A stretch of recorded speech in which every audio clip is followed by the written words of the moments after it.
क्या बोलोगे कश्मीर पे? कि पाकिस्तान का 99% मीडिया जो है जी। वो ओमान और अम्मान में फर्क नहीं जानता। मैं परेशान हूँ इसमें। अच्छा, अब उस मौजू पे जो कश्मीरी मैं के यही मरने कहने के वाला बाद था कि आप हो रही है, फलस्तीनियों को मारने की बात कर रहे हैं, फलस्तीनियों उसी के की साथ तरह उतने ही तो कश्मीरी मर रहे हैं।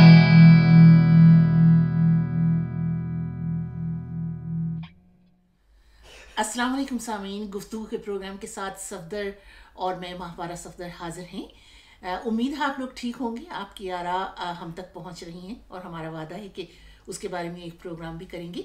लेकिन सफदर, आज एक बड़ा ही दिलचस्प मौजू है जो पाकिस्तान के सोशल मीडिया पे चल रहा है कि कोई इसराइली जहाज़ पाकिस्तान की तरफ आया, इस्लामाबाद की तरफ, और फिर 10 घंटे बाद यहाँ से वो दोबारा रेडार पर नज़र आया।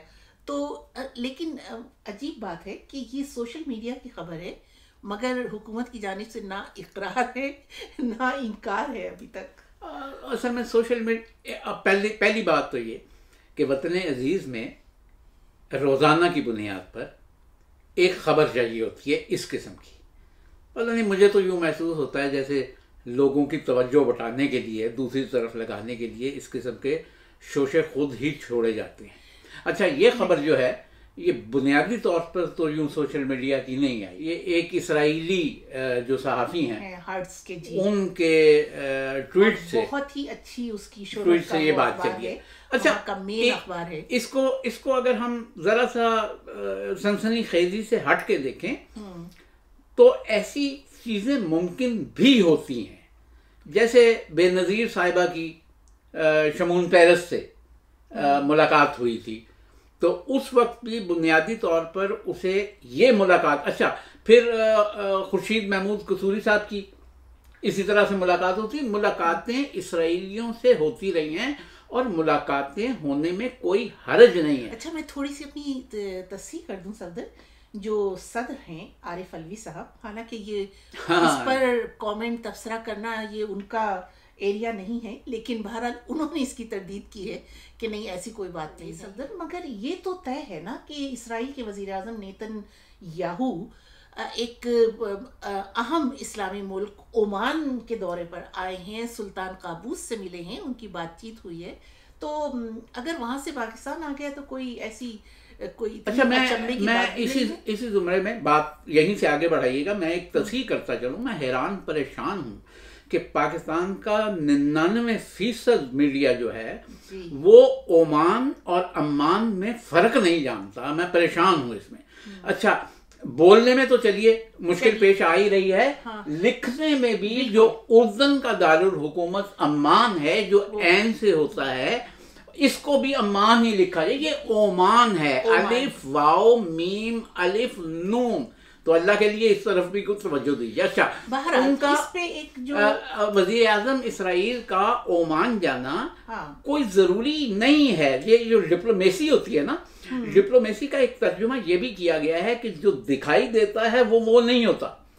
वो तो सही है, लेकिन सदर एक ये बहुत गैर मामूली पेशरफ ज़रूर है, क्योंकि इसराइल के वज़ीर आज़म इस तरह से इस्लामी मुल्कों के, मुसलमान मुल्कों के दौरे नहीं करते। अच्छा, उसकी वजह मैं आपको बताता हूँ। जो हमारे ज़हन में आ रहा है वो ये है, क्योंकि ओमान और कतर दो ऐसे मुल्क हैं जो ईरान के करीब समझे जाते हैं, तो उस हवाले से शायद उन्होंने ये दौरा किया हो। लेकिन क्योंकि कोई मुश्तरका एलामिया जारी नहीं हुआ, कोई चीज़ सामने नहीं आई है, तो स्पेकुलेशन ही हो सकती है। इस दौरे की कुछ बहुत ज़्यादा तफसीलात नहीं मिल सकी, लेकिन थोड़ी सी एक तशवीश की बात हो सकती है अगर ये दौरा ईरान के सिलसिले में है, और क्योंकि और ईरान के करीबी ममालिक से वो ताल्लुकात इसराइल अपने उस्तवार करना चाह रहे हैं, तो ये एक ज़रा तशवीश की खबर होगी।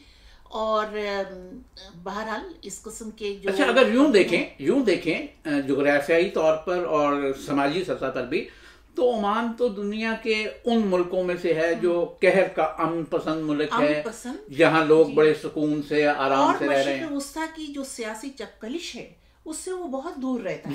जी, उससे दूर रहता है। अच्छा, ये कतर को चूंकि खुले आम ये ब्लॉक जो है वो दहशत गर्दों की एआनत करने वाले मुल्कों में शुमार करता है, और इसी तरह ईरान को भी। तो हो सकता है बड़ी अजीब बात हाँ, है कि इसके कतर पसमंजर में और ईरान को दहशतगर्दी की हिमायत करने वाले मुल्कों में शामिल करते हैं और सऊदी अरब अपने आप को उसमें से निकाल लेता है, खारिज असल में ये जो सियासत की कारजारियां होती हैं ना, इसके यही करिश्मे होते हैं। अच्छा, अब जरा सा ओमान से फिर वापस पाकिस्तान आते हैं। सारी जो स्टोरी बनी हुई है वो ये है कि ये तैयारा वहां के बाद से पाकिस्तान की तरफ आया है और पाकिस्तान के रेडार पे आने के चंद ही मिनट के बाद ये रेडार से गायब हो गया है और फिर 10 घंटे तक इस तैयारे का कुछ पता नहीं चला।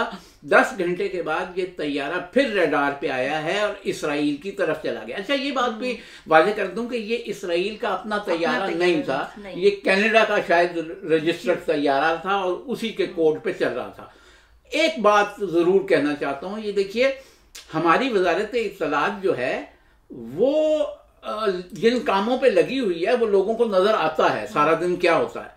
वजारत इत्तलात की दरअसल जिम्मेदारी ये होती है कि डिस इंफॉर्मेशन को रोके। बिल्कुल, कोई इस सिलसिले में बहुत वाज़ेह बयान आना चाहिए था क्योंकि बहुत सहाफियों ने, संजीदा सहाफियों ने, हाँ, सिर्फ तर्दीद करना कमाल नहीं है। तर्दीद कीजिए, और क्योंकि खुसूसन इसराइल के सिलसिले में ये काफ़ी अहम एक मामला है।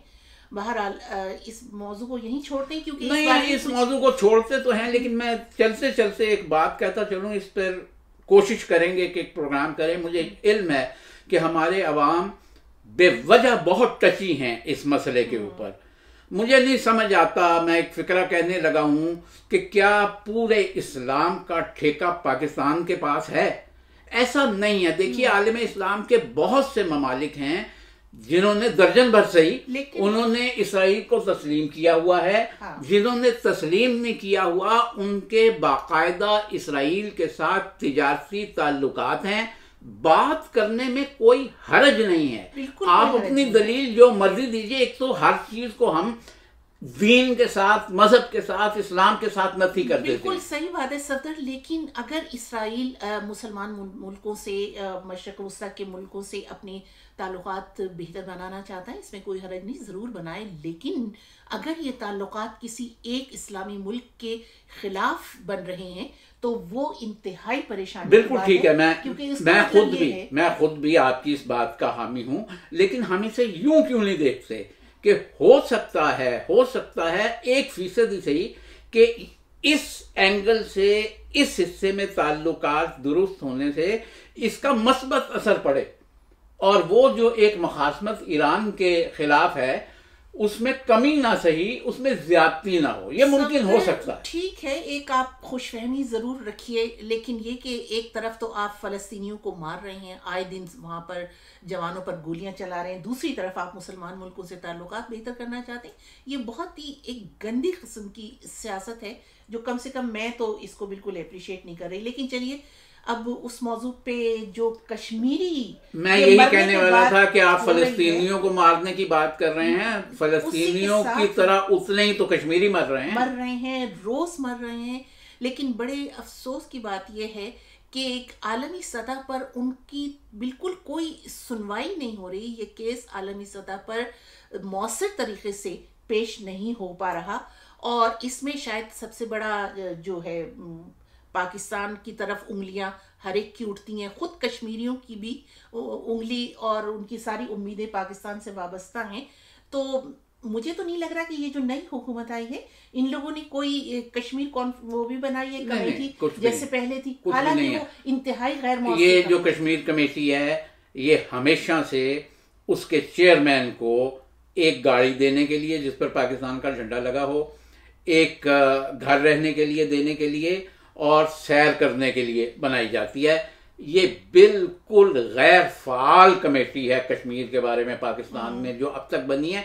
इसका एक चेयरमैन भी, अव्वल तो देखिए चेयरमैन का तो पता चल जाता है, इस कमेटी का तो मतलब होता है कि एक सरबराह और बाकी उसके अरकान। उसके अरकान का तो आज तक पता नहीं चला कि इसके अरकान होते कौन है। इनकी कोई मौसर कार्रवाई आलमी सतह पर, कोई सिफारतकारी बिल्कुल नजर नहीं आती। मुझे हमारा एक बात कहने दीजिए, बहुत दुख होता है, बहुत तकलीफ होती है जिस तरह से कश्मीर में लोगों को निहत्ते मारा जा रहा है। इस पे सियासत को तो छोड़ दीजिए, इंसानी हकूक की तंजीमें कहाँ हैं? ये कश्मीरियों की तीसरी नस्ल है जो इस तरह से मर रही है, जिसका खून बह रहा है, और आलमी बरादरी का ज़मीर अभी तक इस पर नहीं जागा है। ये इंतहाई अफसोसनाक है। इजाज़त दीजिए मैं आखिरी बात कर दूं। देखिए, ये हम कहते थकते नहीं है कि कायद आज़म अलैहिर्रहमा ने फरमाया कि कश्मीर हमारी शहरक है।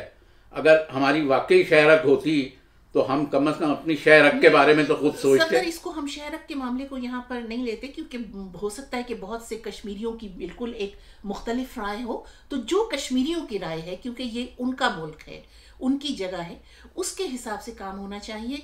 इजाज़त दीजिए, आपकी राय का बहुत इंतज़ार रहेगा और अपना बहुत ख्याल रखिएगा। खुदा हाफिज़।